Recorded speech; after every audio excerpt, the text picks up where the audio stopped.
yang disebut dengan jalsatul istirahat.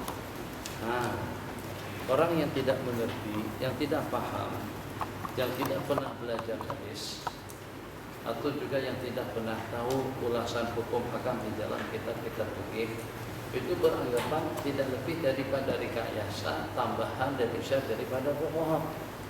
Itulah, bahkan sampai kepada tahap untuk apa baca kitab kuning, untuk apa baca kitab kuning? Enggak, kitab kuning itu adalah kesimpulan daripada hukum hakam yang ada di dalam Al-Quran dan hadis. Jadi upaya dan usaha daripada ulama-ulama kita dahulu, bagaimana dengan kita tidak dibingungkan dengan al-ma'ani, al-kalimat, al-mujmalah, makna-makna yang mujmal, supaya kita tidak disebutkan dengan riwayat atau juga dengan sanad dan juga dengan riwayat dan dirayahnya, supaya dengan kita tidak disebutkan tentang kedudukan hadis sahih, dhaif atau maudhu'nya. Maka dengan kita dipersembahkan yang sudah jadi, yang sudah matang, kita dipersembahkan dengan kumpulan hukum hakam yang sudah dicerna dan juga yang sudah kita pahami.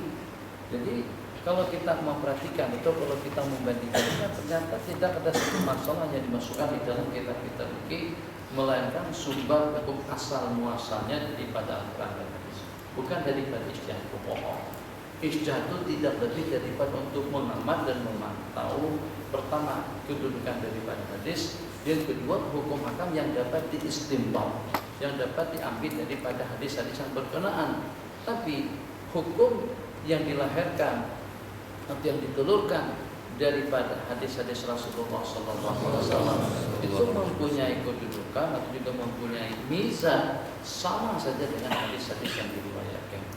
Jadi sering kita dengar, kenapa belajar fikih Imam Syafi'i? Kenapa belajar fikih? Belajarlah Al-Quran dengan hadis. Kita kembali kepada Al-Quran dan hadis. Jadi memangnya kami tidak kembali kepada Al-Quran dan hadis?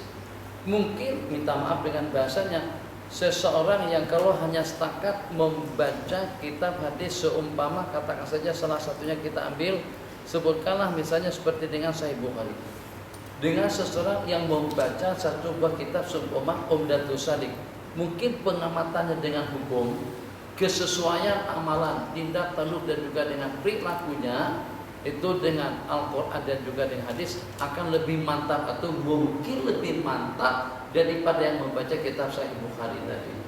Kenapa? Sebab kitab-kitab itu sebagai zubdah, itu adalah intisari, kesimpulan yang ada di dalam Al-Quran dan hadis, yang kalau pada di zaman mereka berbulan-bulan, bertahun-tahun, puluhan tahun sampai habis waktu mereka untuk memastikan dan juga untuk mengumpulkan hadis-hadis baginda Nabi dikumpulkan. Sementara daripada pengorbanan yang sampai sekian puluh tahun tadi itu akan dapat dicerna dan dapat dipelajari oleh generasi yang menyusul, dapat kita cerna dan kita pelajari hukum hakamnya, peradaban dan sebagainya, itu dalam jangka 3 tahun. Boleh kita katakan dalam jangka 3 tahun kita pergi sebesar kitab Al-Minhaj, sebesar kitab Umdatus Salik, sebesar kitab Kifayatul Akhyar, itu insya Allah boleh kita katakan dalam jangka 2 tahun atau juga 3 tahun. Kalau mau lebih cepat lagi, tiap malam, tiap hari kita baca, dalam 1 tahun akan selesai. Belum tentu maklumat yang rasih yang terkumpul di dalam kepala orang yang belajar kitab Kifayatul Akhyar tadi itu belum tentu pengetahuan dan pengalaman yang akan diamalkannya daripada kitab tersebut itu akan dapat diperoleh oleh orang yang mempelajari kitab-kitab hadis sampai sekian buah kitab. Jadi tak payahlah, ada salah seorang daripada sahabat kita, dia pernah di Mesir, dia pernah di Irak dan juga mengarang kitab, tapi dalam waktu yang sama masih banyak lagi yang tidak sesuai dengan hukum, masih segan lagi untuk mempraktikkan hadis-hadis dalam sembahyang. Apa masalahnya? Tidak perlu segan. Kalau abang jadi imam, ikuti. Masalah dengan mengiring apa?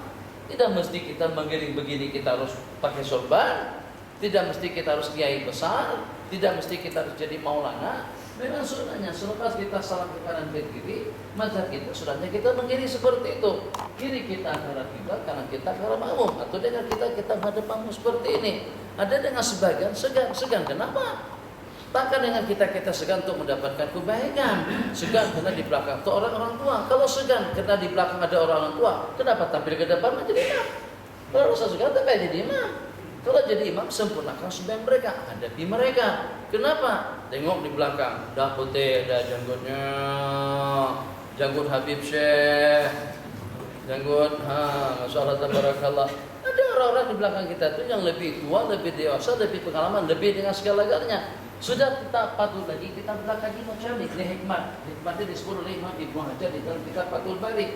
Kalau tadi kita belakangi macam ini, kenapa? Karena kita jadi imam dan posisi imam harus di depan. Tapi selepas sembahyang, kenapa masih juga kita belakangi? Tak ada alasan. Makanya Nabi kita selepas salat Nabi kita menghadap makmum. Aqbala alaina biwajhihi, langsung saja Nabi kita menghadap muka beliau kepada makmum di belakang. Kenapa? Sebab mungkin saja ada di antara daripada makmum yang lebih dewasa, yang lebih tua, yang lebih alim, yang lebih dekat kepada Allah Jalla wa'ala. Maka orang-orang seperti itu tidak sepatutnya kita belakangi. Satu, kalau seandainya kita yang tertua sekalipun, tetap sebagai tanda hormat dan takzim kita duduk sekali. Di dalam surga tidak ada yang dibelakangi. Ala sururin mutaqabilin, duduk atas sari, atas batas berhadap-hadapan. Kenapa? Sebab duduk yang berhadap-hadapan seperti kita buat alakah seperti ini. Jadi maknanya kita saling hormat, menghormati, harga menghargai. Banyak imam-imam muda yang segan berpaling atau tidak mau berpaling atau memang tidak paham hukum. Karena suara saja lawak. Lagunya lagu Musyari Rasyid, Alhamdulillahirabbil alamin, Ar-Rahmanir Rahim. Tapi tak pernah belajar hukum. Macam mana? Tak pernah belajar fikih. Fikih itu adalah merupakan intisari daripada hadis-hadis Rasulullah. Yang hadis-hadis Rasulullah sallallahu alaihi wasallam merupakan adalah terjemahan, syarahan, ulasan, keterangan daripada Al-Quran. Jadi ulama mengatakan Al-Quran itu diterjemahkan oleh hadis, sementara dengan hadis itu telah diterjemahkan, diulas dan juga disyarahkan oleh para alim ulama.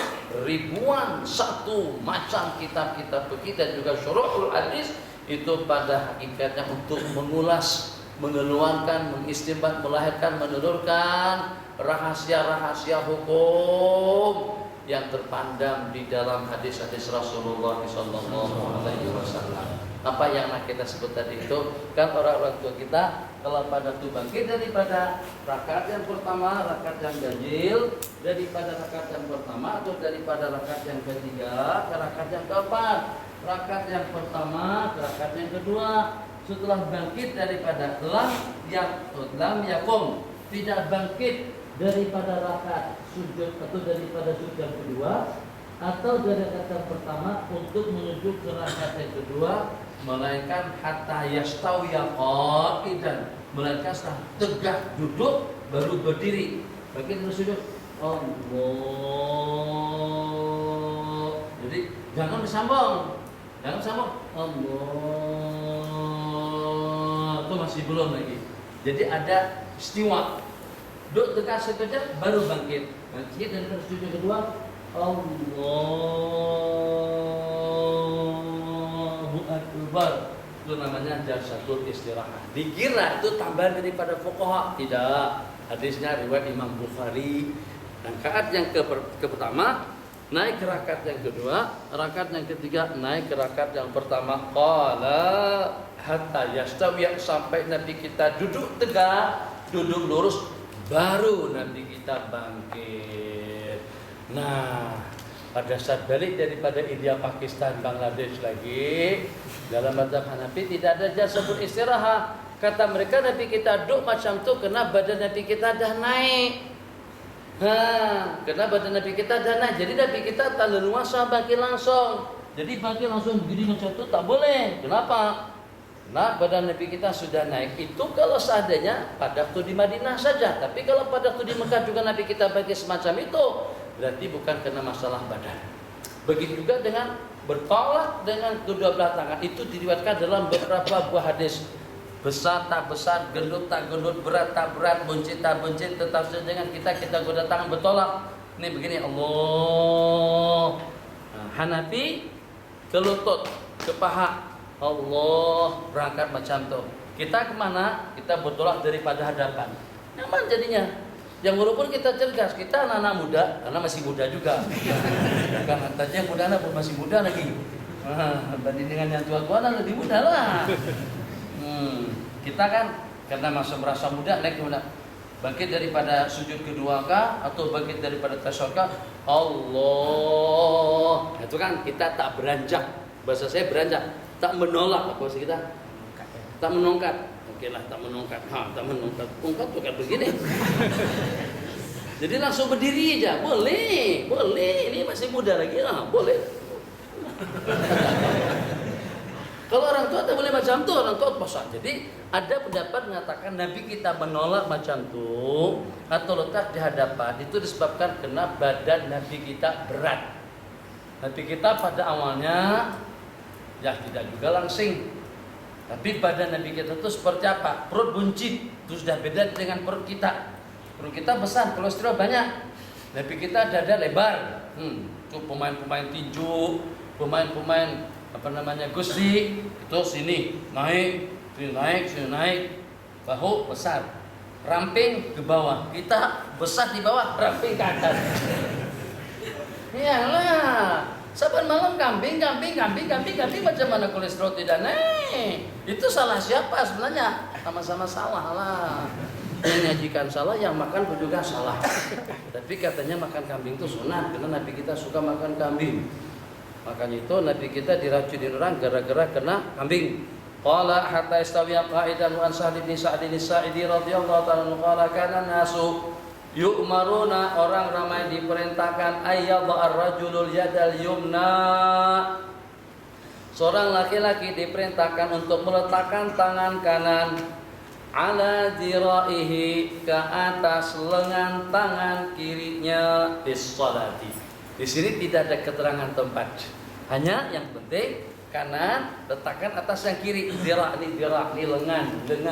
Jadi dari sini ulama Syafi'iyah menafsirkan, ada yang mengatakan diikatkan, dikalungkan kepada lengan ini semuanya. Ada juga penafsiran dalam mazhab kita, 3 diratakan atau diluruskan, sementara 2 yang kita kalungkan. Jadi kita kalungkan itu antara ibu jari dengan kelingking di penggelangan tangan kiri. Di penggelangan tangan kiri. Allah. Ada riwayat atau ada pendapat Allahu Akbar, turun baru naik. Yang mau tamat langsung naik. Jadi bukan Allahu Akbar turun dulu baru naik kembali, tidak. Langsung saja Allahu Akbar. Ada yang mengatakan nih lengan, ini ibu jari dengan kelingking di lengan sini, yang 3 rata. Seperti itu. Ada satu dalam YouTube atau dalam TV anak-anak yang haram tuh. Sembahyang Allah. Tak ada. Itu hanya istimbat daripada ahli tasawuf. Karena mengingat katanya hati di sebelah kiri, maka kita letakkan tangan kita mengiri seperti itu. Secara dalil tidak ada dalil. Dan lagi kelihatan tak bagus kalau semuanya macam ini jadi kalau gini rata kemas, kanan kiri adil. Nah, jadi antara 2 pilihan, ima kita genggamkan kelima-limanya macam itu, ikat ke penggelangan tangan kiri, meletakkan tangan kanan ke atas zira' lengan kiri, ima 2 digenggam, dikaitkan, dilingkarkan, sementara 3-nya lewat dipanjangkan seperti itu. Jadi oke, semuanya letaknya di mana? Ada di bawah riwayat bawah pusat, ada atas pusat bawah dada. Ada juga riwayat di dada, tapi riwayat yang ke dagu itu memang tidak ada. Riwayat ke dagu tak ada, satu. Kemudian tangan yang ke siku itu juga tak ada. Allahu Akbar. Ini tak ada, tangan ke siku ini tak ada. Tapi kita tak sampai tak ke siku, apalagi yang mengelamun macam ini. Itu lebih lagi, itu tak ada riwayatnya. Maudhu' pun tidak ada. Apalah hadis maudhu' pun kalau ada riwayatnya, pun juga maudhu' mereka tidak punya. Jadi seperti yang saya katakan tempo hari, kawan-kawan 2 asri yang memfatwakan bahwasanya tak ada masalah dengan perempuan baca Quran dalam keadaan uzur atau berada di dalam masjid di waktu dalam keadaan uzur, karena mereka mengatakan hadis itu lemah. Oke, kalau hadis itu lemah, inni la uhillul masjida li haidin wala junubin, aku tidak menghalalkan masjid kepada wanita haid dan juga dengan laki-laki, pada wanita haid dan juga dengan laki-laki junub. Coba tolong dalil kalian yang walaupun juga dengan hadis dhaif, ada yang membolehkan wanita untuk berada dalam masjid. Tak payah hadis dhaif maudhu sekalipun pun juga tidak ada. Sementara yang walaupun hadis tadi dikatakan dhaif oleh mereka, ada ulama atau banyak ulama yang mengatakan hadis itu sahih. Kemudian yang kedua, mendapatkan sokongan daripada amalan ulama Syafi'iyah, daripada generasi kepada generasi. Kalau dengan bahasa keilmuan, takkan seumpama Al-Hafiz Al-Iraqi, Al-Imam Ibnu Katsir, Al-Imam As-Suyuti, Al-Imam An-Nawawi, Al-Imam Ibnu Al-Mizzi, Al-Asqalani, Al-Qustulani itu tidak mengerti tentang riwayat tersebut. Ternyata dengan asli lebih paham daripada mereka. Itu suatu hal yang bukan juga mustahil. Takkan ulama yang ratusan ribu buah hadis di kepala, tidak lagi hadis di tangan atau dengan laptop dan juga dengan MP3-nya. Justru laptopnya, hadisnya semuanya di kepala mereka. Itu ternyata yang laptop di tangan tadi itu cari masih tak ketemu, tak jumpa, mana hadisnya. Kelewatan dibawa jauh dari itu dah.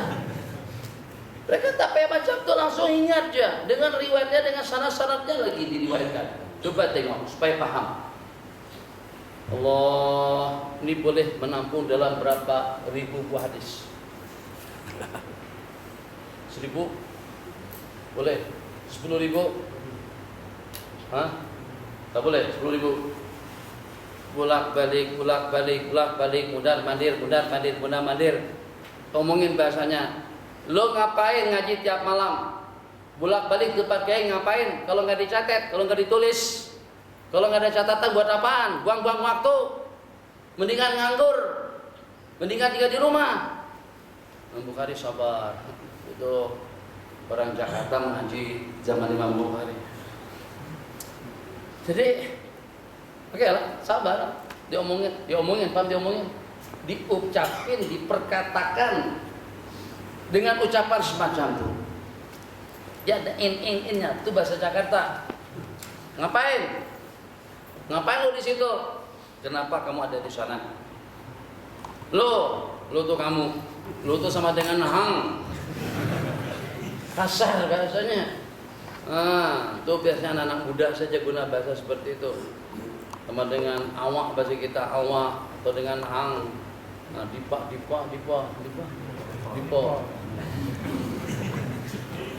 Tapi kurang lah. Bahasa kita Kedah kasar sikit kan? Kasar. Allahu Akbar. Jadi setelah beberapa waktu tetap juga diomongin seperti itu. Ngapain lo ngaji bolak-balik kalau nggak dicatat? Bawalah rekaman, bawalah tulisan catat dan ditulis. Akhirnya Imam Bukhari tadi itu ketika diomongin seperti itu, selalu diingat-ingatkan. Oke, kata beliau, memangnya apa saja yang sudah Anda tulis? Berapa catatan yang mau catat? Ternyata setelah beberapa minggu atau bulan mengaji tadi itu, teman Imam Bukhari telah menulis tidak kurang daripada 16.000 buah hadis. Besar catatannya. Kata Imam Bukhari, dengar hadis yang pertama. Ana bacain, ana hafal semuanya hadis-hadis yang dia tulis tadi itu. Hadis yang pertama pada hari apa? 100, 300, 1000 sampai ke hadis yang ke-16.000 dalam sekelip mata melihat atau dengan rangkaian ingatan yang luar biasa yang sehingga teman Imam Bukhari tadi itu tidak pasti tulisan itu betul atau tidak pasti riwayat itu benar atau macam mana, kecuali setelah dibetulkan dengan hafalan Imam Bukhari dulu. Itu laptop atau hadis atau apa itu sebenarnya. Kalau seandainya hadis dimuat sampai puluhan ribu buah hadis, meletup dia. Tapi otak Imam Bukhari tidak meletup, tidak pernah meledak. Begitu keilmuan ulama-ulama kita dahulu, tanpa peralatan ilmu mereka terkumpul dalam kepala. Qala yu'maruna ayyadha ar-rajulu al-yadal yumna ala dira'il yusra fi sholati. Kana Rasulullah sallallahu alaihi wasallam ya ummuna, sesungguhnya baginda Nabi mengimamin kami, fayakhudhu shimalahu, maka mengambil shimalahu biyaminihi, ya'khudhu an-nabi Shimalahu jadi maf'ul bih. Nabi kita pegang tangan kiri dengan tangan kanan tanpa dijelaskan di mana posisinya supaya dengan kita suka pilih. Kalau kita nak ikut dengan riwayat yang lebih khusus silahkan. Kalau kita ikut riwayat yang di sini pun juga tidak mengapa, senang. Jadi kita boleh toleransi. Kenapa? Anda terlalu penati dengan yang di dada? Sebab ada riwayat yang mengatakan, sebab ada riwayat yang mengatakan di dada. Tapi dia juga tidak boleh menyalahkan kalau ada orang yang ke bawah sedikit. Kenapa? Sebab yang ke bawah sedikit hadis mengatakan Nabi kita letakkan tangan kanan ke atas tangan kiri tanpa menyebutkan di mana posisinya. Berarti terserah, boleh-boleh saja, asalkan jangan letak di kepala, itu memang tidak ada dalil. Atau seperti yang mazhab Tizawi itu bahasa orang Arab Saudi. Kalau bahasa kita duburi. Nah, tengok orang sembahyang macam-macam, Allahu Akbar, ke dada, Allahu Akbar, bawah dagu, Allahu Akbar, antara dada dengan pusat, Allahu Akbar di bawah pusat, Allahu Akbar, irsal lurus macam tu. Lam yalid wa lam yulad wa lam yakul lahu kufuwan ahad. Allahu Akbar, Allahu liman hamidah. Dia tengok macam-macam, yang bawah dada ada, lurus ada, bawah pusat ada, atas pusat pun juga ada, ke dada pun juga macam itu juga ada. Akhirnya dia sembahyang pikir itu sekehendak kita, semau-maunya yang sembahyang. Jadi kalau saya ikut-ikutan berarti saya taklid, saya ikut mazhab sendiri, ijtihad. Kalau taklid masih ikut orang lain, Allahu Akbar, letak tangan ke belakang. Jadi selepas sembahyang ada yang negur, abang kenapa letak di belakang? Katanya kalian kenapa letak tangan macam-macam juga? Jangan salahkan aku, kalian juga harus salahkan diri pribadi masing-masing. Kenapa ke bawah dagu? Kenapa ke dada? Kenapa ke bawah pusat? Kenapa antara pusat dengan dada? Kenapa tidak diletakkan sama sekali? Jadi diterangkan, tu Syafi'i, tu Hanafi, tu Maliki, tu Hambali, tu apa. Sini Wahabi, itu Salafi, terlalu penate. Jadi kalau macam tu, awak kenapa letak di belakang? Katanya mazhab duburi di belakang. Dubur. Tahu dubur kan? Sebab ujinya Hambali, li, Maliki, ki. Jadi dia juga bukan yang bunyinya sama. Duburi, nah, sama kan bunyinya. Kalau Syekh Abdullah Hadi menceritakan mazhabnya Tizawi. Kalau orang Arab sendiri sebut tis itu punggung, ha? Nah, tis. Qala bismillahirrahmanirrahim. Afdhalus salati tulul qunut. Seafdal-afdal sembahyang itu adalah qiyam yang panjang. Jadi bukan rukuk yang panjang, bukan juga dengan sujud yang panjang, bukan juga dengan i'tidal yang panjang, tapi yang panjang itu adalah kunutnya. Kunut bukan kunut subuh. Wah, itu tidak dibaca, tinggal baca dalam Mishkatul Masabi ada disebutkan seafdal-afdal sembahyang itu adalah panjang kunut. Boleh coba. Kan kita boleh saja membodohi mereka. Kan sama-sama tak tahu, dia juga tak tahu, kita juga tak tahu. Tapi paling tidak kita katakan kami ada hadis. Hadis mengatakan riwayat daripada Imam Muslim, sebaik-baik sembahyang yang panjang kunutnya. Ini kunut, tapi sepakat Allah mengatakan makna kunut di sini bukan kunut subuh.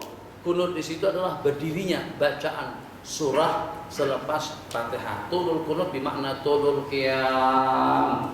Jadi begini ceritanya, kalau sama-sama menghabiskan waktu setengah jam, yang satu tadi itu setengah jam dalam 2 rakaat, yang satunya tadi itu setengah jam dalam 20 rakaat. Mana yang lebih afdal? Apakah yang lebih afdal itu yang banyak rukuk sujudnya sampai 20 rakaat dalam setengah jam, atau yang lebih afdal tadi itu yang 2 rakaat sahaja tapi dengan bacaan yang panjang? Jadi rakaat pertama dia baca setengah juz, dan rakaat kedua juga dia baca setengah juz. Dalam 2 rakaat dia khatamkan 1 juz. Jadi surah juz pertama khatam dalam 2 rakaat sembahyang. Makan waktu dalam setengah jam. Yang satu bacaannya kuliah dengan kulhu, Nabi boleh dapat sampai 20 rakaat. Ikut riwayat yang di sini lebih afdal yang 2 rakaat tadi itu daripada yang 20. Tapi yang utama macam mana? Yang lebih afdal itu tergantung kepada kekhusyuan masing-masing. Ada dengan sebagian kalau panjang itu goyang dayangnya. Lam yalid wa lam yulad wa lam yakul lahu kufuwan ahad. Bismillahirrahmanirrahim. Itu lebih elok banyak rukuk dan sujud untuk menghilangkan mengantuknya. Sebab bacaan yang panjang ngantuk. Yang paling senang kalau ada kursi di belakang. santai. Terserah tadi imam terserahlah. Alif lam mim tanzil tabarakah kapi sekalipun aku tetap saja santai. Bahkan kadang-kadang sudahnya duduk santai ngantuk lagi. Imam rukuk tahu betul lah, itu peliknya. Imam rukuk dan langsung Allahu Akbar ikut rukuk juga. Apa ala kulli hal. Macam juga kadang-kadang dalam majelis ilmu atau dalam majelis pengajian, masa ceramah, ada yang ngantuk, ramai ngantuk. Tapi itu macam mana? Begitu sampai ke penghujung doa atau begitu masih lauk dihidangkan, bangun orang tadi itu. Jadi yang walaupun tidur tapi hati tetap jaga. Subhanallah. Itu khas para nabi-nabi, yanamu qalbi, yanamu aini, tanamu aini, wala yanamu qalbi. Baginda Nabi mata beliau saja yang tidur tapi dengan hati beliau tetap jaga. Hadis Shalla lana Abu Sa'id al-Khudri, kata Sayyidina Sa'id ibn al-Haris telah mengimami kami Sayyidina Abu Sa'id al-Khudri. Fajahara bit takbiri, maka belum menyeringkan takbir pada saat mengangkat kepala daripada sujud dan juga pada waktu sujud, di waktu bangkit daripada 2 rakaat. Wa qala hakadha raaitu Nabiy sallallahu alaihi wasallam. Jadi imam jangan baca perlahan-lahan. Allahu akbar. Sampai kepada rukun yang kita pindahi baru takbirnya habis. Tertakluk kepada pergerakan. Kalau daripada qiyam tidak perlu panjang. Mesti dia panjangkan kena lagu. Lam yalid wa lam yulad wa lam yakul lahu kufuwan ahad. Allahu akbar. Itu salah. Takbir itu bukan untuk rukuk. Takbir itu adalah untuk perpindahan daripada qiyam kepada rukuk.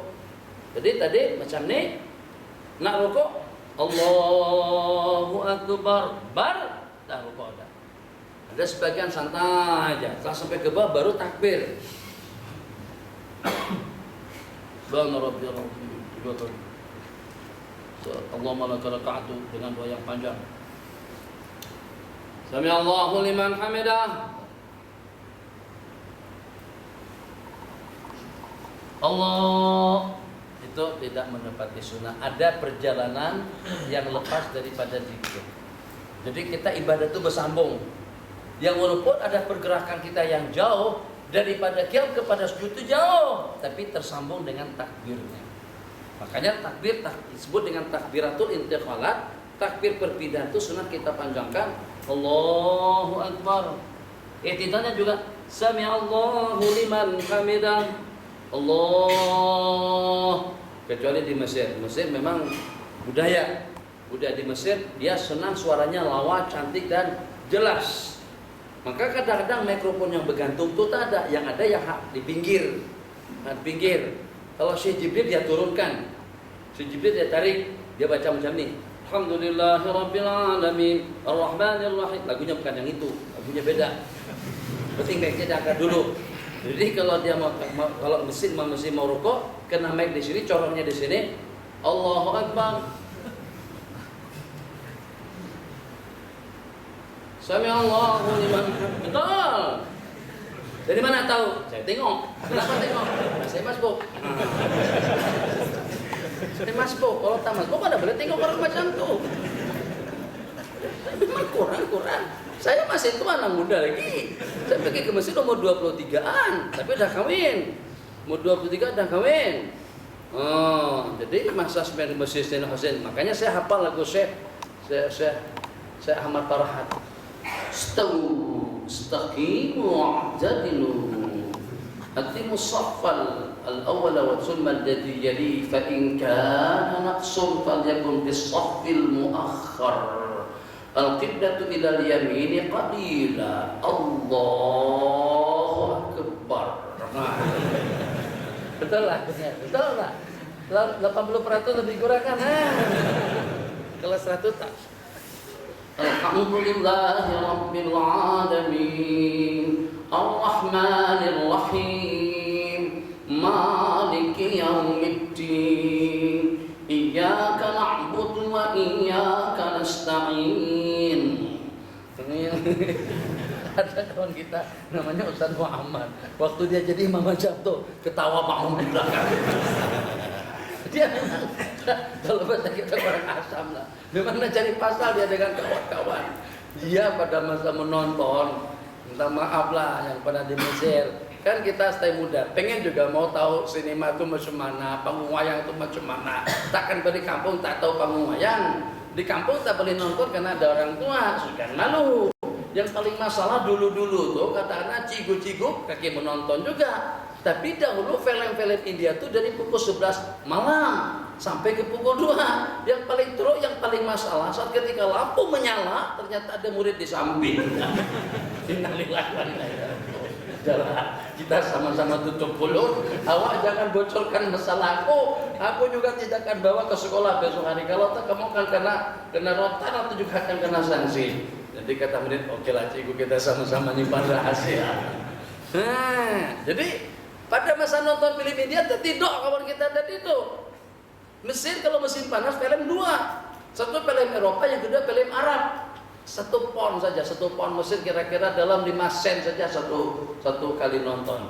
Jadi kalau musim panas itu dengan sinema terbuka, tak ada ceiling, tak ada atap, tak ada apa-apa. Film Barat 1, film Arab 1. Jadi kawan kita tadi itu pada waktu nonton film India 3 jam, sepanjang 3 jam itu tertidur dia. Balik, apa Mat? Namanya Muhammad, Allah yarhamu, udah meninggal. Lucu orangnya, anak kiai besar. Tapi senantiasa, kalau bahasa kami senantiasa ngerjain orang. Maksudnya senantiasa buat pasal, buat apa? Ngerjain apa sih kan? Senantiasa ngusik orang. Terus Ustaz Muhammad, Allah yarhamu. Jadi nanti saya cerita tentang dia, banyak yang bagus juga kita ceritakan. Jadi pada tahap aman ente, bahasa sana ngapain ente pergi ke sinema nonton kalau tidur begitu? Ada orang nonton film India tidur sampai mengorok. Wali Allah kawan, wali Allah. Allah jaga mataku supaya aku tak nonton film India tari-tariannya pas segala macam. Allah pelihara mata saya sehingga sampai Allah tidurkan aku pada saat itu. Balik kampung, dia orang tuanya ulama besar, nama Kiai Haji Badaruddin. Itu yang ngurus kita Senjata Mukmin yang dari Banjar. Ada Kiai Badaruddin, ulama besar, sorban khas di Kalimantan, Matapura, semuanya tahu. Muhammad tadi itu pada masa balik dia pakai pakaian Azhar dengan sorbannya. Pada awalnya karena terpengaruh dengan ulama-ulama Azhar jarang mau tangan dicium. Ulama Azhar kalau pada tuh kita selami kita cium dia tarik. Salaman mereka tarik. Tak mau, ulama Azhar jarang mau dicium. Tidak semuanya mau dicium kecuali kalau yang dekat betul dengan kita. Kalau hanya orang ramai saja takkan mau dicium tangan. Jadi Muhammad tadi itu pada masa balik juga macam tuh. Dia tarik, tarik. Tapi karena ramai orang yang menyalami yang nak cium tangan dia, akhirnya dia pukul rata macam mana? Tadi dia udah tarik dah. Ternyata masih juga nak cium, akhirnya salam dia ciumkan ke tangan orang. Pokoknya mau tak mau dia ciumkan tangan, seakan tangkap tangan dia lah. Cium. Itu apa di bahasa kita? Saya sebut selalu seperti ngerjain orang. Jadi pada masa dia menghadiri, kalau kita di Thailand ada jemputan kenduri makan bersama atau jual meja, beli meja, apa segala macam dengan istilahnya. Itu pada masa itu terkumpul tidak kurang dalam 3.000 butir telur ayam atau telur itik. Jadi pada satu dia tiup-tiup, semuanya itu satu bijinya laku dalam berapa? Kalau dengan RM dalam beberapa RM lah. Atas kawan-kawan ya, kan itu tergantung pada yang mempromosikan. Ini telur-telur ini dah di Jambi, dah ada Tuan Guru, dah ditiup-tiup dah. Barakat nafat fitat apa segala macam dah masuk ke dalamnya. Habis yang 3.000 butir telur tadi itu dengan tiupan sekilas. Ada lagi kawan-kawan kita dari masjid balik kampung, setelah sampai di kampung disuruh ceramah. Selepas ceramah dia tengok udah banyak botol-botol air disusun. Wah, sudah dibacakan apa? Sebelumnya ada seorang makji atau seorang tuan haji datang, Ustaz, saya ini anak saya Ustaz, ya Allah, jamaahnya tidak beres. tidak penghafal, hafalannya senantiasa lupa. Jadi kata kawan saya dalam hati saya, aku pun jemaah, aku tidak keru-keruan juga. Jadi kalau aku jampi, jangan-jangan yang jemaah tak keru-keruan tadi yang turun daripada mulut. Yang kedua, tak pintar mana, tak cerdas mana. Dalam hati dia, saya pun juga tak cerdas. Jadi dia pikir dia buat isya sendiri. Kalau air setengah bilik, air botol, untuk meniup satu persatu, lenguh. Jadi dia buat isya sendiri. Dia ambil benang, dia sambung kepala botol. Dia gilir dengan benang tadi itu. Dia ujungnya saja. Yang paling pelit itu kadang-kadang orang sekilas macam itu Allah kabulkan. 3 apa tadi kemudian saya makasih banyak, saya masya Allah sehat. Itu sehat secara terlanjur ya sebenarnya. Hamba kadang-kadang dia macam itu. Yang kita ini kadang-kadang mencapai betul dengan jam mencapai. Ya tak sembuh-sembuh juga. Memang Allah takdirkan mati orang itu. Kita jadi macam mana pun akan mati juga. Ada dengan sebagian tak ada apa-apa pun, saya doanya saya tiup macam itu saja, langsung tiup, tak ada macam apa-apa, tiup langsung. Nah, ya imannya dah penuh, keyakinannya sudah penuh. Yang walaupun setakat ditiup saja, tapi yang keluar itu adalah tiupan daripada dada yang penuh dengan iman dan takwa. Sallalana hadis. Wa an Ikrimah qala sallaitu khalfa syekh bi Makkah fa kabbara 22 takbiratan fa qultu li Ibnu Abbas innahu ahmaq. Fa qala thaqilatka ummuk. Ini kalau bahasa Banjar lebih mengena.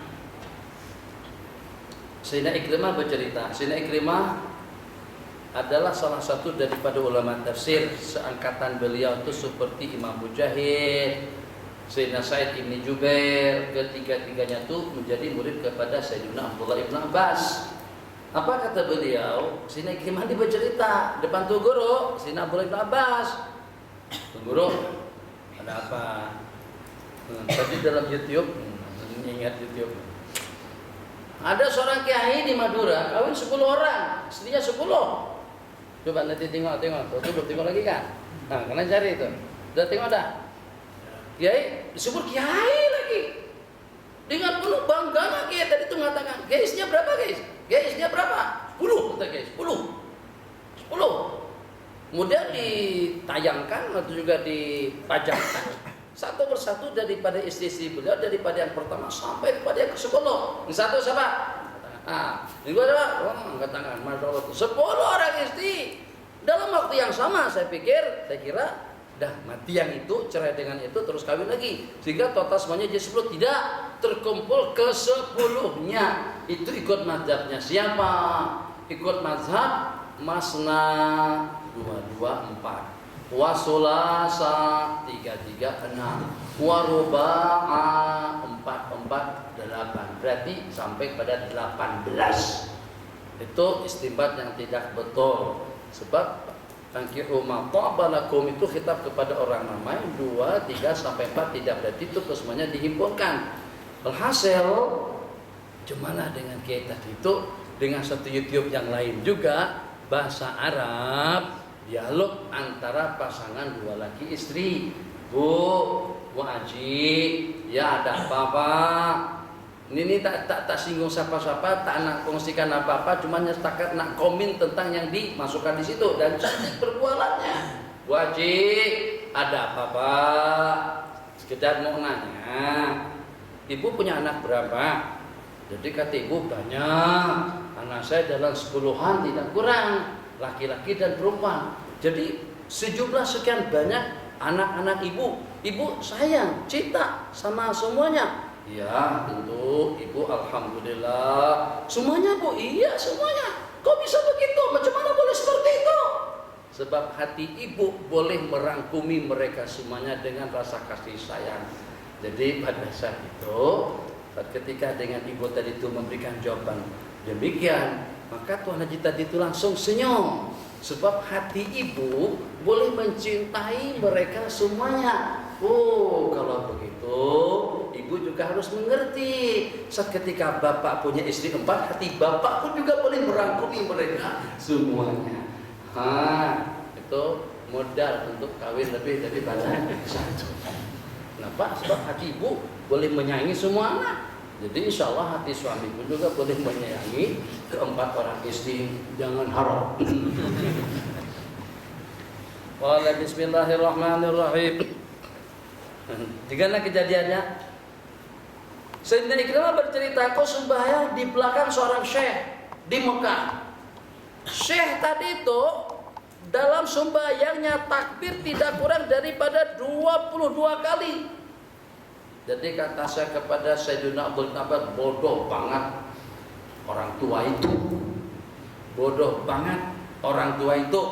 Kata siapa? Kata Sayyidina Ikrimah, orang tua yang sembahyang dengan 22 kali takbir. Jadi kata Sayyidina Abdul Abbas, mampus ibu ente. Sakilat ke umum tuh bahasa sananya, mampus, mati mak kamu, mampus ibunya kamu.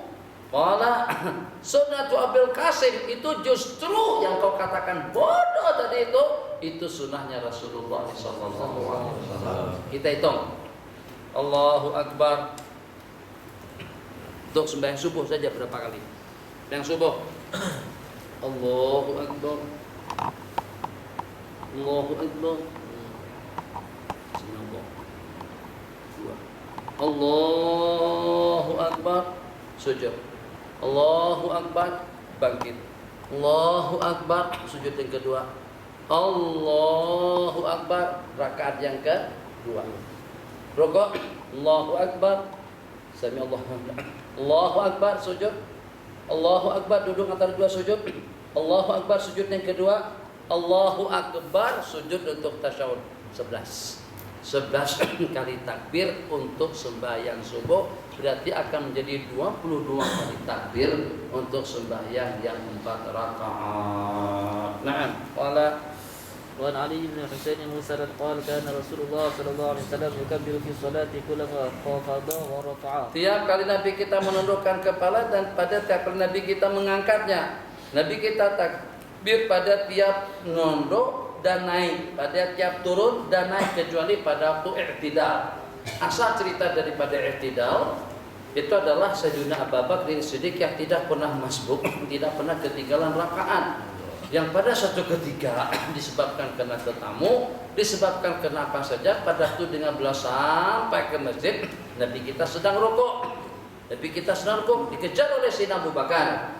Sayyidina Abu Bakar yang tidak pernah terlambat dan juga tidak pernah masbuk tadi itu, pada saat sampai ke masjid, temukan Nabi kita sedang rukuk. Nabi kita sedang rukuk. Maka beliau pada saat masuk ke masjid masih melihat atau menyaksikan Nabi kita sedang rukuk, asalkan kita dapat rukuk dan bertumanina dengan imam, berarti kita dapat rakaat. Berarti kita dapat rakaat. Jadi begitu sampai ke saat beliau ucapkan alhamdulillah. Kenapa mengucapkan hamdah? Karena rasa syukur sekali masih sempat bersama imam pada rakaat yang pertama dengan mendapatkan rakaat yang pertama. Jadi kata beliau alhamdulillah, takbir, kemudian rukuk. Jadi hamdalah daripada Sayyidina Abu Bakar tadi itu langsung disahut oleh baginda Nabi dengan ucapan Sami'allahu liman hamidah.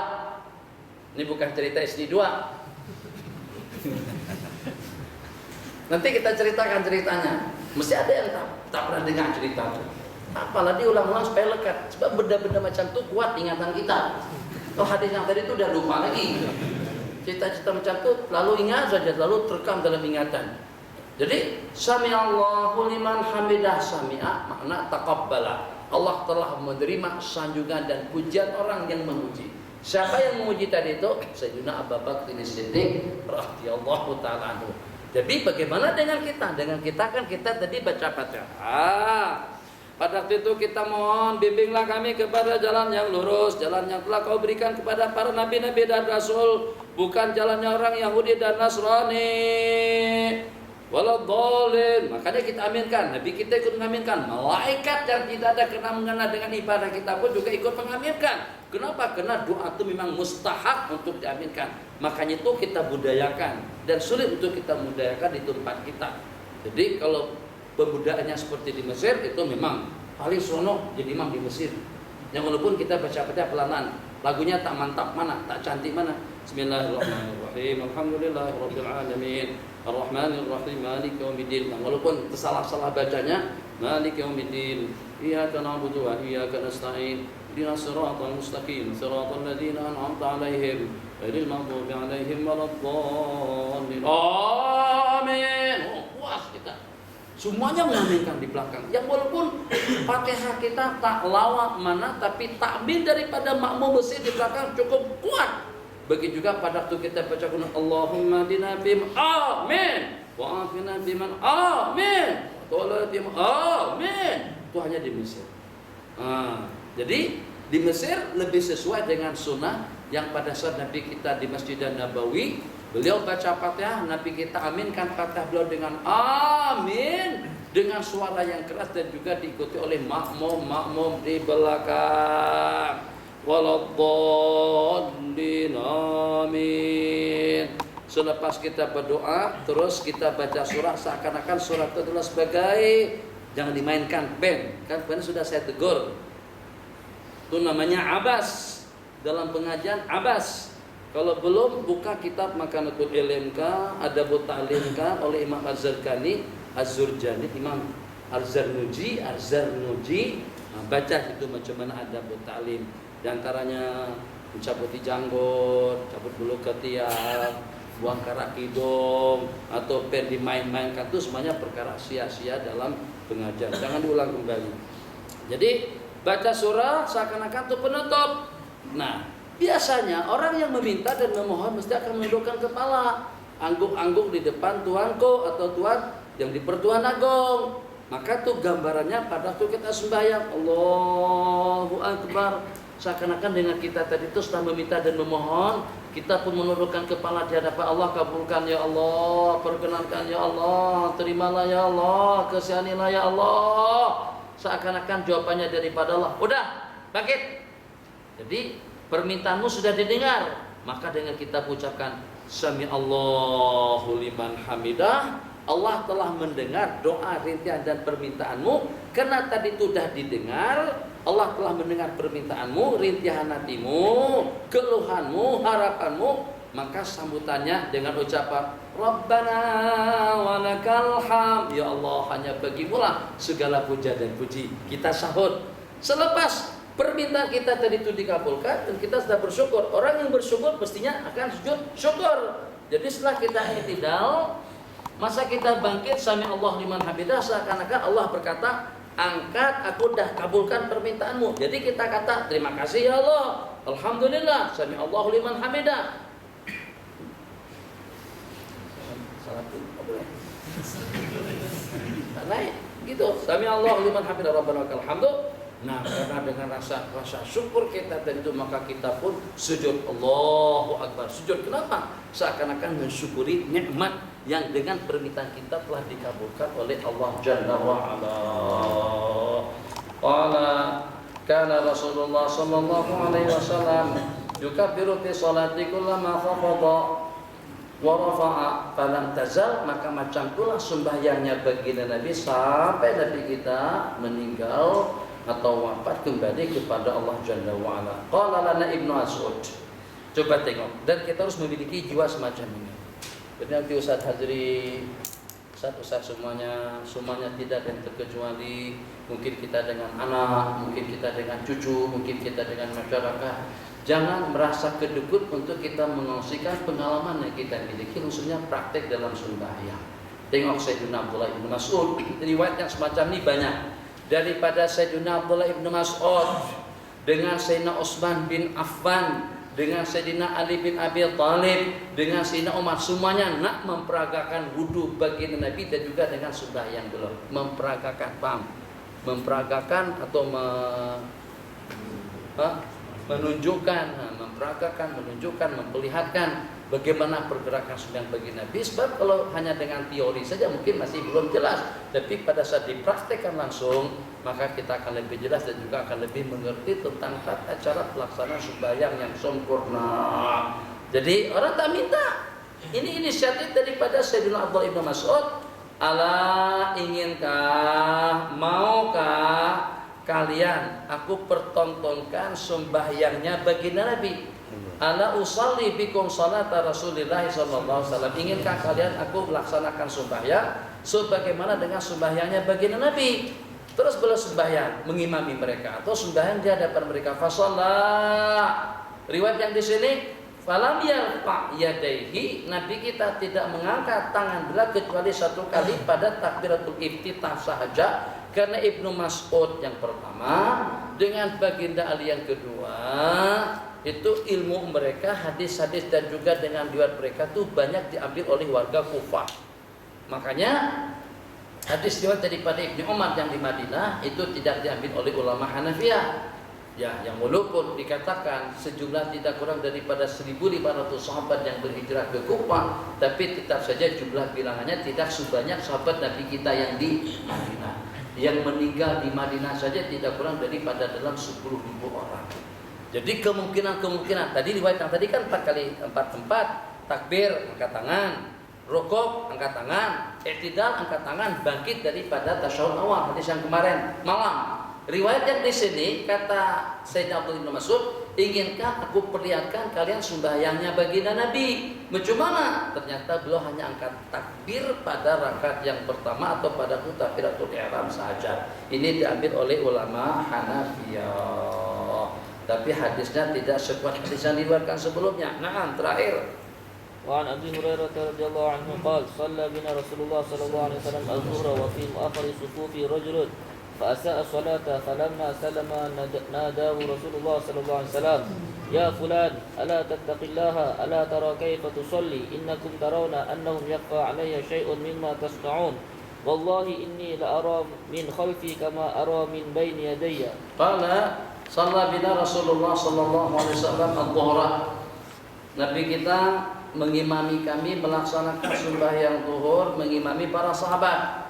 Wa fi muakhiris shufuf, dan pada saf yang paling pojok, yang berbual-bual itu biasanya saf yang paling pojok. Imam dah masuk dah, takbir dah. Belakang tuh ada yang belum habis rokok lagi, habiskan rokok dulu. Amat. Iya, karena dua isapan sudah lagi, tapi isapan yang panjang.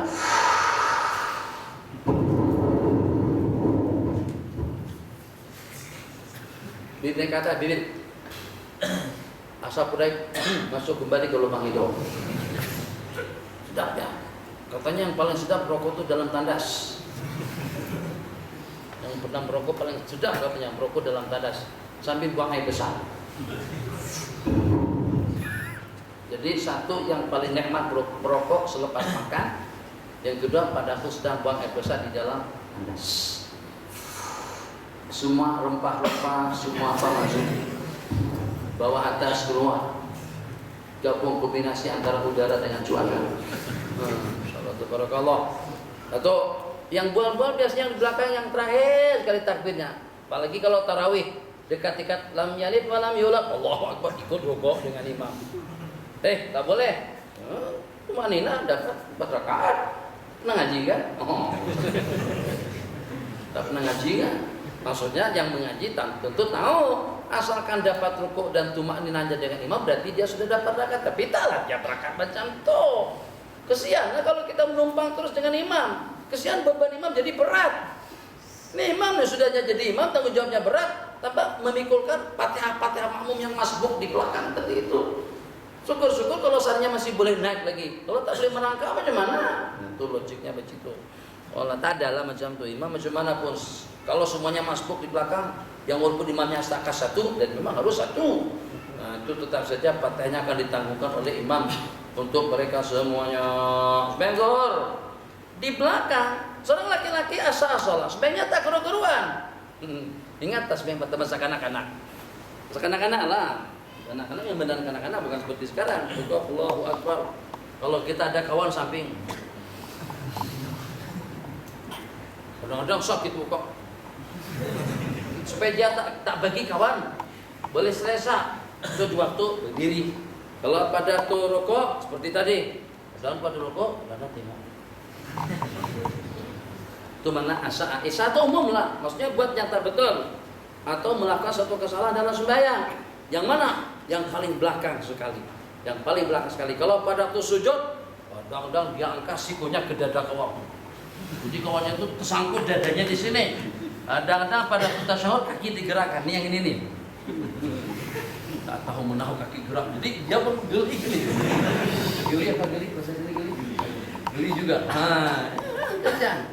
Tuh abang-abang imam-imam yang kuasa mana muda-muda macam tu lah kita. Kalau tak ada, mungkin tak pernah duduk di kampung lah.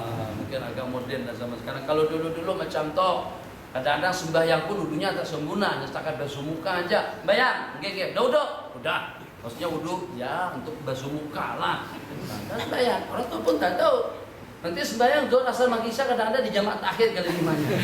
Mana ada jamaah takhir tu 5, jamaah takhir takdim itu hanya setakat tu 2 saja, zuhur asar maghrib isya.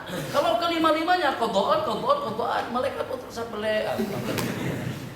Adakah kata malaikat ke 5-5-nya di jamaah takhir? Kita dapat kajian dari mana? Ilmu daripada mana? Mazhab apa tuh? Mazhab Suset namanya. Mazhab Asasati. Jadi laki-laki itu sembahyang macam tu. Salam Nabi kita panggil. Coba tengok. Nabi kita paling depan, imam. Yang makmum tadi itu paling belakang. Lepas salam Nabi kita panggil. Macam mana boleh tahu? Itu nanti jawabannya. Nadahu Rasul. Ya pelan. Kamu tidak takut dengan Allah. Mantang-mantang berada di belakang. Terus sekehendak kamu tengok sanakah, sentuh sanakah, buat itu dan ini. Kenapa kamu sudah tidak betul? Ala tara kaifa tusalli?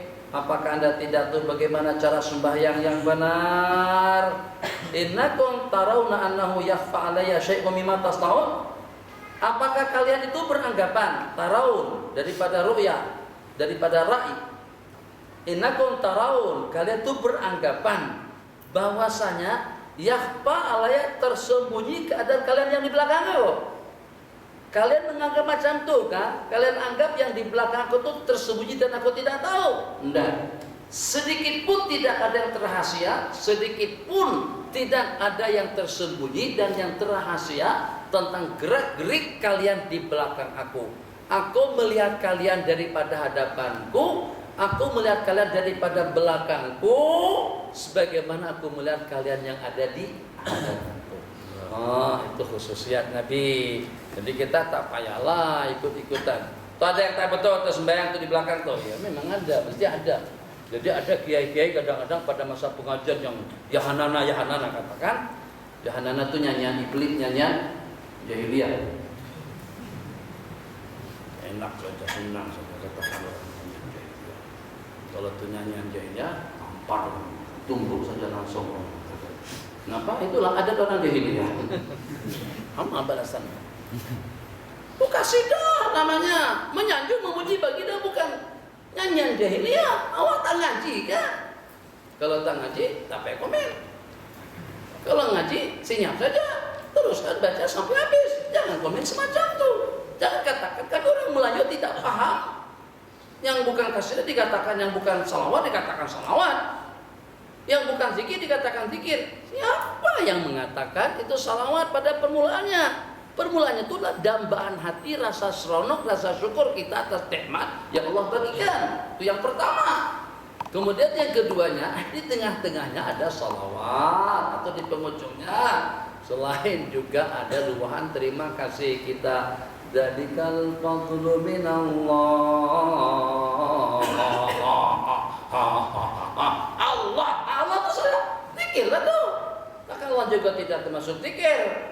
Yang dia komen tuh bikin angkat tangannya tuh. Ini apa tuh kira-kira? Lambaian tangan semacam tuh. Kalau seandainya yang itu yang dipermasalahkan, sebut yang itu, tapi jangan sampai dikatakan yahanananya adalah nyanyian jahiliyah sebagaimana dikatakan oleh ustadz itu. Ustadz yang mana? Peneng ya, katanya dari Peneng tuh. Dari Peneng. Allah, ini salah saja. Tak paham tapi komen lah. Kalau memang mau paham, datang sini. Saya mau saya jelaskan. Dan komen macam tu. Kenapa kami yang dimarahi? Sebab kalian yang mendengar. Ya, geram kita sekehendak saja. Ada yang mengatakan tubuh bau syirik, ada yang mengatakan nasi gadi arin armana. Memang tadi kerjaan kalian enggak? Kalau memang punya waktu banyak, tenaga banyak, duit banyak, itu pergi ke mall. Ada dalam film yang haram tuh. naik bus, duduk, ada perempuan langsung melompat dia karena takut tak nak tengok orang perempuan. Kayak tuh, bentras yang itu tuh. Jangan bentras orang-orang di masjid dah cantik dah, berjasin bagus. Daripada mereka main catur juga main domino atau daripada mereka senam aerobik pada malam Jumat. Hadis Nabi kita bersabda, wallahi inilah ara min khalfi, aku melihat daripada belakangku sebagaimana aku melihat daripada hadapan. Kelanjutan daripada tajuk sifatus shalah terus secara terperinci insyaallah nanti pada pertemuan yang menyusul di bulan yang akan datang. Ma yuqra'u, bacaan yang dibaca selepas takbir. Jadi sebagaimana kita katakan malam kemarin, hadis yang secara zahirnya bahwasanya dengan sembahyang dipulangkan dengan alhamdulillah itu maknanya adalah dengan baca surah Fatihah, dengan dimulai atau dengan diawali dengan ucapan Bismillahirrahmanirrahim. 5 menit silakan.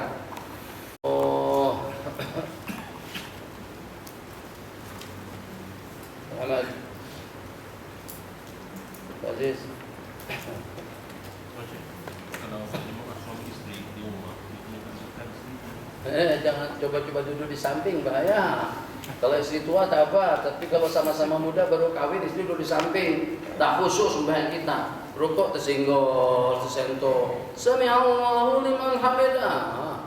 Tetap istri tetap posisi perempuan di belakang imam. Tak boleh, bukan tak boleh menyalahi sunnah. Kalau seandainya istri yang satu orang tadi itu mengambil posisi di sebelah kanan imam. Kalau seandainya laki-laki dengan laki-laki, memang laki-laki mengambil tempat di sebelah kanan imam. 2 orang shaf dengan imam, 3 orang shaf juga di belakang imam. Begitu juga dengan istri. Kalau seandainya kita mengimami 2 orang laki-laki dengan 1 orang perempuan, maka posisi yang 2 orang laki-laki tadi itu shaf, sedangkan posisi perempuan persis di tengah-tengah antara 2 orang makmum laki-laki, yang kalau dia ke depan tepat dia berada di belakang imam. Nah, tuh dalam shaf juga rapi. Jadi kalau kita masuk ke sini, ini sudah penuh shaf pertama, sudah selalunya penuh. Subuh kadang-kadang penuh. Kita datang shaf ketiga. Di mana kita buat shaf? Kita buat shaf membidik di belakang imam. Jangan ambil kanan, jangan ambil kiri. Bidik, pada bidik, ambil yang belakang imam secara tepat. Makmum yang kedua ambil sebelah kanan makmum yang tadi itu. Makmum ketiga ambil sebelah kiri makmumnya tadi, supaya satu rata kanan dan kiri. Jangan sampai sengit, jangan sampai lebih berat ke sebelah kanan berbanding dengan yang sebelah kiri. Ya, baca. Adakah sah solat sambil menutup mata untuk mendapat khusyuk solat? Solat sembahyang. Macam mana salat orang yang menutup mata tidak sah? Orang buta pun sah sembahyang. Kita mengatakan menutup mata waktu salat saja, menutup mata seumur hidup itu pun sah sembahyangnya. Takkan orang setakat menutup mata sekejap saja tidak boleh. Sembahyang orang yang menutup mata. Bahkan ada pendapat mengatakan afdal mata dipejamkan kalau kita merasa tidak khusyuk dan terganggu dengan warna-warni kapet dan juga dengan orang-orang yang ada di hadapan kita. Jadi menutup mata atau memejamkan mata pada waktu sembahyang sudah pernah kita sebutkan hukum hakamnya. Hukumnya sunnah, hukumnya makruh, hukumnya wajib, hukumnya haram, hukumnya mubah. 5 hukum. Bila yang hukumnya wajib, kalau depan kita ada orang yang terbuka baju, tuan kah, Pak Long kah, Pak Su kah, tak perasan, kain bopik yang tu terkenua pada waktu rukuk, tak perasan, atau sujud. Kita di belakang sujud terlambat. Allah, kita sengaja lah berlambat-lambat. Tengok. Patah kedua macam tu. Ada juga yang pakai celana jeans tu, kan tu celana tu tak tinggi mana. Pada masa di rukuk kadang-kadang nih, tengahan daripada punggung tu sudah kelihatan. Tu kita kena wajib pejamkan mata. Kemudian yang kedua memejamkan mata hukumnya sunnah seperti tadi. Kalau pada saat ada gangguan yang mengganggu, yang hukumnya haram. Kalau pada saat kita sembahyang di tempat yang membahayakan, mungkin akan kena tabrak, dilanggar kereta, motor, atau juga binatang buas dan yang seumpamanya. Kalau tidak pasti hukumnya makruh, kalau pasti hukumnya haram, mubah. Kalau tidak ada alasan apa-apa. Kedua, terakhir Apakah hukum menghatam Quran secara beramai-ramai? Bagus.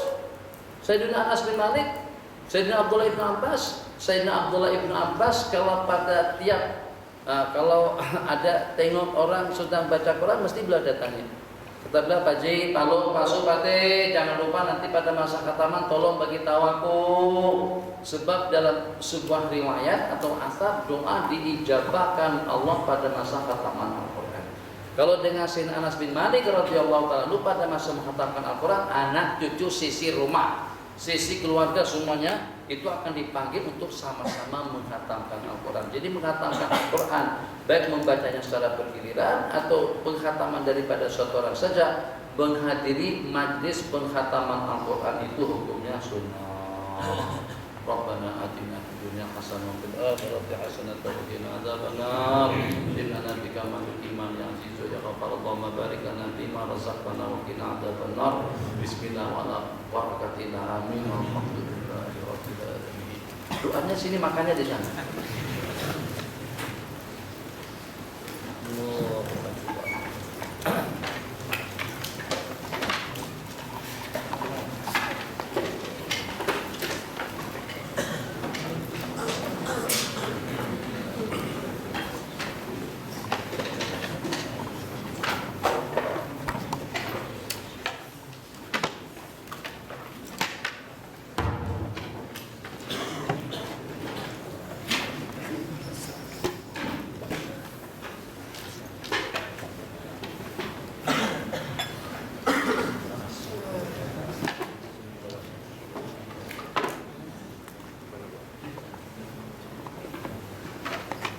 Sahur. Bismillah.